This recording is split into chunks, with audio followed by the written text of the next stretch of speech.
കേരളം കടക്കണിയിലാണ് എന്ന ആഖ്യാനത്തിന് ഇപ്പോൾ ഒരു രൂപമാറ്റം വന്നിട്ടുണ്ട്. നേരത്തെ എങ്ങനെയാണ് പറയുന്നത്, കേരളത്തിൽ 39% കടമുണ്ട്, 40% കടമുണ്ട്. ഇങ്ങനെ സംസ്ഥാന ആഭ്യന്തര വരുമാനത്തിൻ്റെ ശതമാനമായി പറയുക എന്ന് എല്ലാ തരത്തിലും സ്വീകരിക്കുന്നൊരു സമീപനമാണ് കേരളത്തിൽ സ്വീകരിച്ചത്. അതെന്തായിരുന്നു? കോവിഡ് കാലത്ത് കേരളത്തിൻ്റെ കടം GDP അനുപാതം എന്ന് പറഞ്ഞാൽ നമ്മുടെ മൊത്തം ആഭ്യന്തര വരുമാനത്തിൻ്റെ ശതമാനമായി കടം എത്ര എന്നുള്ളത് കുറച്ച് ഉയർന്നു നിന്നിരുന്നു. അത് ഉയരാൻ 2 കാരണങ്ങളുണ്ട്. ഒന്ന്, സംസ്ഥാന വരുമാനത്തിൻ്റെ ശതമാനമായിട്ടല്ലേ പറയുന്നത്. സംസ്ഥാന വരുമാനം തന്നെ താഴോട്ട് പോയാലോ? സമ്പദ്ഘടനയിൽ ഒരു പണിയില്ല, ആരും ഒരു ജോലിയും ചെയ്യുന്നില്ല, അടച്ചുകൂട്ടി എല്ലാവരും കൂടെ വീട്ടിലിരിപ്പല്ലേ. അപ്പോൾ സമ്പദ്ഘടനയിൽ വരുമാനമില്ല, പ്രവർത്തനങ്ങളില്ല, GDP ഭയങ്കരമായിട്ട് താഴോട്ട് പോകും. അപ്പം GDP താഴോട്ട് പോകുന്നതോടുകൂടി GDPയുടെ ശതമാനമായി നിൽക്കുന്ന തുകയോ അത് ഉയരും, സ്വാഭാവികമായിട്ട് ഉയരും. അത് കൂടാതെ സംസ്ഥാന സർക്കാരിനും യൂണിയൻ സർക്കാരിനും ഒന്നും വരുമാനമില്ല, നികുതി പിരിക്കാൻ പറ്റത്തില്ല, സമ്പദ്ഘടന അടച്ചുപൂട്ടിയിരിക്കുകയാണ്. അങ്ങനെ ആയപ്പോൾ ഇന്ത്യയിലെ എല്ലാ സംസ്ഥാനങ്ങൾക്കും അധികം വായ്പ എടുക്കുന്നതിനുള്ള അനുവാദം യൂണിയൻ സർക്കാർ നൽകി. അപ്പോൾ ഓർത്തോണേ, നമുക്ക് വെറുതെ കയറിയെടുക്കാനൊന്നും പറ്റില്ല. നിലവിലുള്ള നിയമവ്യവസ്ഥ അനുസരിച്ചിട്ട് നമുക്ക് എടുക്കാൻ പറ്റില്ല. യൂണിയൻ സർക്കാർ എല്ലാവർക്കും കൊടുക്കുന്നു. നമ്മൾ പല സംസ്ഥാനങ്ങളും ഇത് അവൈൽ ചെയ്തില്ല, എടുത്തില്ല. കാരണം എന്താ? അവരെ സംബന്ധിച്ചിടത്തോളം ഈ ധനപ്രാമാണികതയുടെ ഈ ചില കണക്കുകളുണ്ടല്ലോ, ആ കണക്കുകളിലെ ശുദ്ധതയാണ് വേണ്ടത്.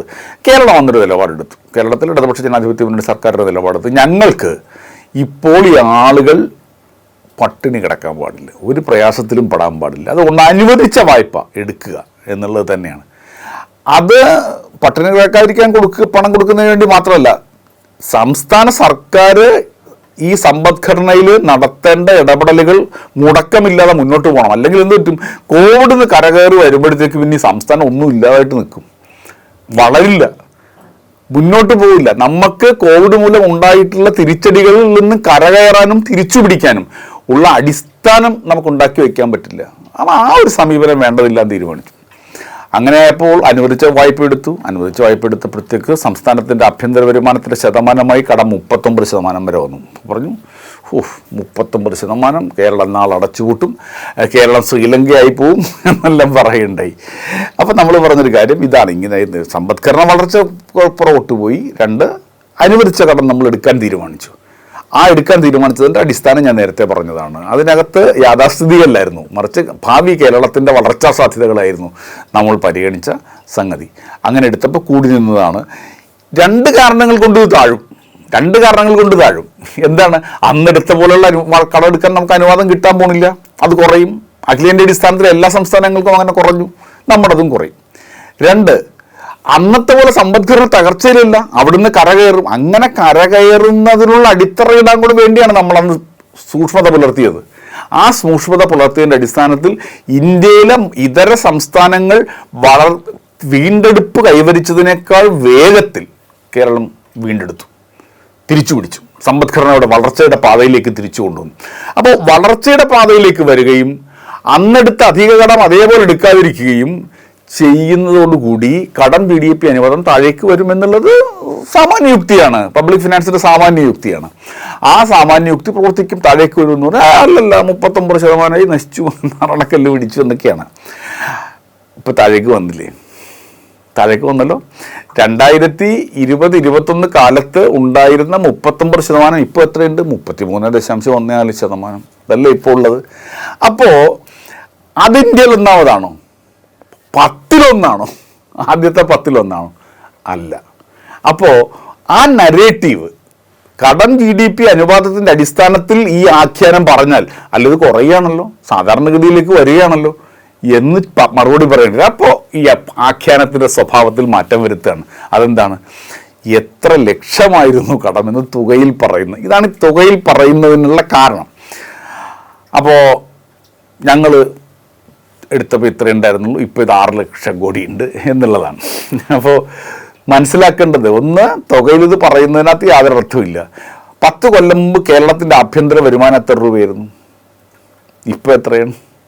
അപ്പോൾ ആഭ്യന്തര വരുമാനം എത്ര വർദ്ധിക്കുന്നു? നമ്മുടെ ആഭ്യന്തര വരുമാനം ഈ പറഞ്ഞ വർധനവിനേക്കാൾ ഉയർന്ന തോതിലാണ് വളരുന്നത്. നമ്മളുടെ ഓരോരുത്തരുടെയും വരുമാനം എങ്ങനെയാണ്? 2010 2026 16 കൊല്ലം കൊണ്ടുണ്ടായിട്ടുള്ളത്. അപ്പോൾ ആ വർധനവ്, തുകയിലുള്ള വർധനവ്, അതിന് പല കാരണങ്ങളുണ്ട്.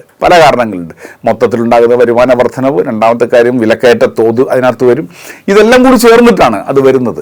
അപ്പോൾ തുകയിൽ ഇത് പറയുന്നതിനകത്ത് ലോകത്തെവിടെയും ഒരർത്ഥവും ഇല്ല. ഇന്ത്യ സർക്കാരിൻ്റെ കടം ഇങ്ങനെ തന്നെയല്ലേ വർദ്ധിക്കുന്നത്? ഇന്ത്യ ഇനി വേണ്ട, കോൺഗ്രസ് അല്ലേ പറയാം, രമേശ് ചെന്നിത്തല പറഞ്ഞു. കർണാടകത്തിൻ്റെ എങ്ങനെയാണ്?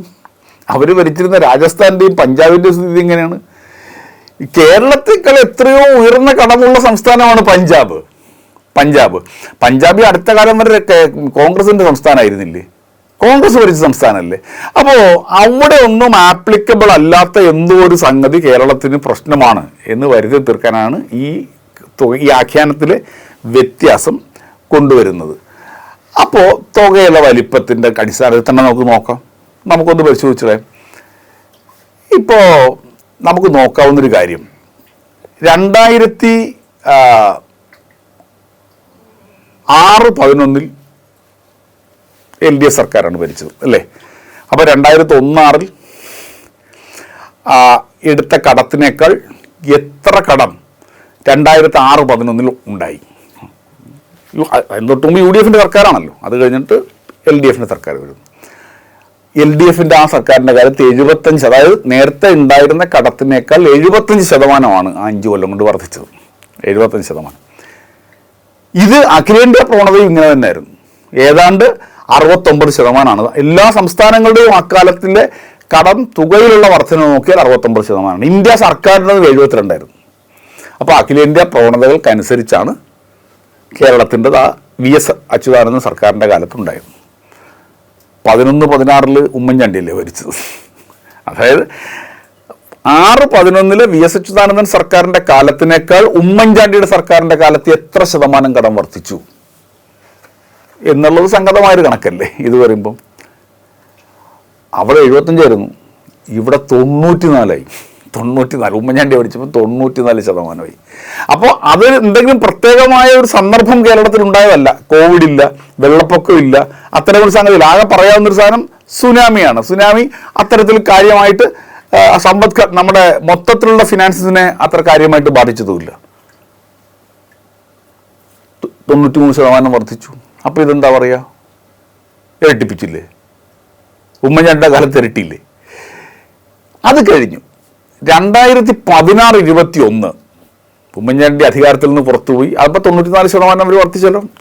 2016-21 2016-21 ഒന്നാം പിണറായി സർക്കാരിൻ്റെ കാലത്ത്, LDF-ൻ്റെ ഒന്നാം സർക്കാരിൻ്റെ കാലത്ത് കടം എത്ര ശതമാനം വർദ്ധിച്ചു? ഉമ്മൻചാണ്ടിയുടെ കാലത്തുള്ള 94%-ത്തേക്ക് കുറവാണ്. 90-91% വർദ്ധനവ്. പക്ഷെ അത് പ്രത്യേക ഒരു സാഹചര്യം ഉണ്ടായിരുന്നു. അതാണ് ഞാൻ നേരത്തെ കോവിഡിൻ്റെ കാര്യം പറഞ്ഞത്. അധിക വായ്പ എടുക്കാൻ എല്ലാ സംസ്ഥാനങ്ങൾക്കും അനുവാദം കൊടുത്ത കാലം എന്ന് മാത്രമല്ല, അങ്ങനെ 91% നമ്മൾ വർധന ഉണ്ടാക്കിയത് അഖിലേന്ത്യാ പ്രവണതയോ അത് തന്നെ. അഖിലേന്ത്യാ പ്രവണത എന്ന് പറഞ്ഞാൽ എല്ലാ സംസ്ഥാനങ്ങളുടെയും കടത്തിൻ്റെ വർധനവിൻ്റെ, തുകയിലുള്ള വർധനവിൻ്റെ കാര്യത്തിൽ ഏതാണ്ട് ഇതേ സമാനമാണ്. ഇന്ത്യ സർക്കാരിൻ്റെ കടത്തിൻ്റെ കാര്യവും ഇതേ സമാനമാണ്. അപ്പോൾ അഖിലേന്ത്യാ പ്രവണതകൾ ആ കോവിഡ് കാലത്ത് അങ്ങനെയായിരുന്നു. കോവിഡ് മാത്രമല്ല, നമുക്ക് 2 വെള്ളപ്പൊക്കങ്ങളും ഒരു കോവിഡുമായിട്ട് 5 കൊല്ലത്തിനിടയിൽ ഏതാണ്ട് 4 കൊല്ലം ഡിസാസ്റ്ററുകളുടെ ഒരു കാലമായിരുന്നു. ആ കാലത്ത് അധിക വായ്പ അനുവദിച്ച് വാങ്ങിയതാണ് ആ വർധനവ്. നമ്മൾ പറഞ്ഞത് 39% താഴുമെന്നാണ് പറഞ്ഞത്. 2021 വീണ്ടും LDF സർക്കാർ അധികാരത്തിൽ വന്നു. 2021-26 കാലത്ത് ഇതുവരെ ഇപ്പോൾ വരെ ബഡ്ജറ്റ്, ഇപ്പോൾ അവസാന കണക്കുകൾ നമ്മൾ ബഡ്ജറ്റ് വെച്ചിട്ടാണ് പറയുന്നത്, എത്ര ശതമാനം വർദ്ധിക്കും? ഒരു 65%. അപ്പോൾ VS സർക്കാരിൻ്റെ കാലത്ത് അതിന് മുമ്പുള്ള UDF സർക്കാരിനെ അപേക്ഷിച്ച് 75% വർദ്ധിച്ചു. തൊട്ടടുത്ത് നിന്ന് ഉമ്മൻചാണ്ടി സർക്കാർ VS സർക്കാരിൻ്റെ കാലത്തുള്ളതിനേക്കാൾ 94% വർദ്ധിപ്പിച്ചു. തൊട്ടടുത്ത് വന്ന പിണറായി വിജയൻ്റെ ഒന്നാം സർക്കാർ ഉമ്മൻചാണ്ടി സർക്കാരിൻ്റെ കാലത്തേക്കാൾ 91% വർദ്ധിച്ചു. 94 വർദ്ധിച്ചിട്ടില്ല. എന്താണ് അതിന് കാരണം? കോവിഡ് ഉണ്ടായിരുന്നു. കോവിഡ് കാലമാണ്. സമ്പദ്ഘടന താഴേക്ക് പോയി, സംസ്ഥാനത്തിന് വരുമാനമില്ലാതായി. അങ്ങനെ ഒരു പ്രത്യേക സാഹചര്യവും ഉമ്മൻചാണ്ടിയുടെ കാലത്ത് ഉണ്ടായിരുന്നില്ല എന്ന് ഓർക്കണം. നാലാമത്തത് ഇപ്പോഴത്തെ വർഷം 65% വർധനവും കുറഞ്ഞു. 65%. ഇതാണ് യഥാർത്ഥത്തിൽ കഴിഞ്ഞ ഒരു 2 ദശകങ്ങളുടെ കഥ എടുത്താൽ കടത്തിൻ്റെ വർധനവിൻ്റെ കാര്യം. 10 കൊല്ലം കൊണ്ട് കേരളം എവിടെ പോയെന്നാണ് വിചാരിക്കുന്നത്? കടം GDP ശതമാനം 39% നിന്നും 34%, 33.14% കുറഞ്ഞു എന്ന് ഞാൻ പറഞ്ഞില്ലേ? അതല്ലേ വസ്തുത? അത് കുറഞ്ഞില്ലേ? അതിൽ ഇന്ത്യയിൽ ആദ്യത്തെ 10 സംസ്ഥാനങ്ങളുടെ അകത്ത് കേരളം വരുമോ? ഇല്ലല്ലോ. പിന്നെയും ഇങ്ങനെ പറഞ്ഞുകൊണ്ടിരിക്കുകയാണ്. അപ്പോൾ സതീശൻ്റെ VD സതീശൻ്റെ വളരെ എന്താ പറയുക, വളരെ പഠിച്ചുകൊണ്ടുള്ള പ്രതികരണം. 6 ലക്ഷം കോടി രൂപ. ഒന്ന്, കേരളത്തിന് ഈ സാമ്പത്തിക വർഷം അവസാനിക്കുമ്പോൾ കേരളത്തിന് ടോട്ടൽ ഔട്ട്സ്റ്റാൻഡിങ് ലയബിലിറ്റി, സഞ്ചിത കടം എന്ന് പറയുന്നത് 6 ഇല്ല, ഏതാണ്ട് 1 ലക്ഷം കൂടുതൽ പുള്ളി കയ്യിൽ നിന്ന് പറയുകയാണ് എന്നുള്ളത് ആദ്യത്തെ കാര്യം. രണ്ടാമത്തെ കാര്യം, കടം കണക്കാക്കുന്നത് GDP അടിസ്ഥാനത്തിലാണ്. അത് 34%, 33.14% ഉള്ളൂ. അത് അഖിലേന്ത്യാ അടിസ്ഥാനത്തിൽ ആദ്യത്തെ 15 സംസ്ഥാനങ്ങളിൽ പോലും കേരളം വരില്ല. എല്ലാ സംസ്ഥാനങ്ങളുടെയും അപേക്ഷിച്ച് നമ്മൾ മെച്ചപ്പെട്ട സ്ഥിതിയിലാണ്. നമ്മൾ കേരളം കടക്കെണിയിലാണ് എന്ന ആക്ഷേപം കേരളത്തിൽ ഇപ്പോൾ ഉണ്ടായിക്കൊണ്ടിരിക്കുന്ന നിക്ഷേപത്തിൻ്റെയും വ്യവസായ സൗഹൃദ അന്തരീക്ഷത്തെയും എല്ലാം തകർത്ത് ഇവിടെ ഇനി ഒന്നും ചെയ്യരുത് എന്ന ദുഷ്ടതയിൽ നിന്ന് വരുന്നതാണ്. അല്ലാതെ കേരളം കടക്കെണിയിലല്ല, അങ്ങനെ ഒരു കെണിയുമില്ല. ഒരു കാര്യം കൂടിയേ ഉള്ളൂ, ഈ കടക്കെണി എന്ന് പറയുന്നത് നമ്മൾക്ക് എങ്ങനെയാണ് സാമ്പത്തിക ശാസ്ത്രം നിർവചിക്കുന്നത്? ഒന്നുമില്ല. സംസ്ഥാനത്തിൻ്റെ വളർച്ചാ നിരക്ക് നമ്മുടെ സാധാരണഗതിയിൽ വായ്പ എടുക്കുന്നതിൻ്റെ പലിശ നിരക്കിനേക്കാൾ താഴെയാണെങ്കിൽ നമ്മൾ പ്രശ്നത്തിലേക്ക് നീങ്ങും എന്നല്ലേ സാമ്പത്തിക ശാസ്ത്രം. അങ്ങനെയാണോ കേരളം? അങ്ങനെയല്ലല്ലോ. അപ്പം സാമ്പത്തിക ശാസ്ത്രത്തിലെ സിദ്ധാന്തങ്ങളിലൊന്നും ബാധകമല്ല. 2, കുറഞ്ഞു വരുന്നു എന്ന വസ്തുതയും കുറഞ്ഞിരിക്കുന്നു, നമ്മൾ ആദ്യത്തെ 10 പോലും ഇല്ല 15 ഉള്ളൂ എന്ന വസ്തുതയും പരിഗണിക്കില്ല.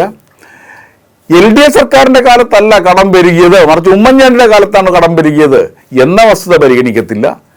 ഇന്ത്യയുടെ കേരളത്തിൻ്റെ ഇതപര്യന്തമുള്ള സ്വതന്ത്ര കേരളത്തിൻ്റെ, ഐക്യ കേരളത്തിൻ്റെ ഇതപര്യന്തമുള്ള കഥയിൽ ഏറ്റവും കൂടുതൽ കടം GDP അനുപാതം ഉണ്ടായിരുന്ന കാലം 2004-05 ആണ് എന്ന വസ്തുത UDFൻ്റെ സർക്കാർ ഭരിക്കുമ്പോഴാണ് 43% എന്ന കാര്യം പരിഗണിക്കില്ല. എന്നിട്ട് ഈ ഫോൾസ് നെഗറ്റീവ് ഉണ്ടാക്കുകയാണ്. കേരളം കടക്കെണിയിലല്ല എന്ന് മാത്രമല്ല, കേരളത്തിൻ്റെ ഫിനാൻസസ്, ഫിസ്ക്കൽ പൊസിഷൻ ദൃഢീകരണത്തിൻ്റെയും കൺസോളിഡേഷൻ്റെയും പാതയിലാണ്. കേരളത്തിൻ്റെ വെറുതെ അല്ലെന്ന് ഇതൊക്കെ കൊടുക്കാൻ പറ്റുന്നത്. പൈസ ആളുകൾക്ക് ക്ഷേമത്തിനും മറ്റും കൊടുക്കാൻ പറ്റുന്നത് ആ കൺസോളിഡേഷൻ്റെ പാതയിലായതുകൊണ്ടാണ്.